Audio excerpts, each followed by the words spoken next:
একঘেয়ে ঝিঙের তরকারি বা ঝিঙে পোস্ত না খেয়ে স্বাদ বদলের জন্য এই রেসিপিটা একবার ট্রাই করতে পারেন। ঝিঙে বাটা। এখানে আমি 500 গ্রাম ঝিঙেকে ধুয়ে খোসা ছাড়িয়ে ছোট টুকরো করে কেটে নিয়েছি। এবার ঝিঙেটা পেস্ট করে নেব। এই রকম একটা মিহি পেস্ট করেছি। তারপর কড়াইয়ে সর্ষের তেল গরম করে তাতে ফোড়নে দেব 1 চামচ কালো জিরে, একটা শুকনো লঙ্কা ফাটিয়ে দিয়ে দেব। ফোড়ন থেকে মিষ্টি গন্ধ বেরোলে 1 চামচ রসুন কুচি একটু ভেজে নেব। তারপর একটা মিডিয়াম সাইজের পেঁয়াজ কুচি দেব। একটু ভাজা হলে পরিমাণ মতন হলুদ দেব। তারপর একটু ভেজে নিয়ে ঝিঙে বাটাটা দিয়ে দেব। আঁচটাকে মিডিয়ামে রেখে ঢাকা দিয়ে দিয়ে ঝিঙে থেকে জল শুকিয়ে নিতে হবে। একেবারে শুকনো শুকনো করতে হবে। এবার স্বাদ অনুযায়ী নুন দিয়ে দেব। ঠিক এই রকম শুকনো শুকনো হয়ে গেলে 1 চামচ কাঁচা সর্ষের তেল ছড়িয়ে নামিয়ে নেব।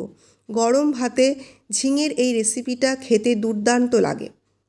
এক পদেই হয়ে যায়, আর অন্য কোনো কিছু লাগে না। খেতে ভীষণ টেস্টি হয়। বাড়িতে অতি অবশ্যই করে আমাকে জানাবেন। ধন্যবাদ।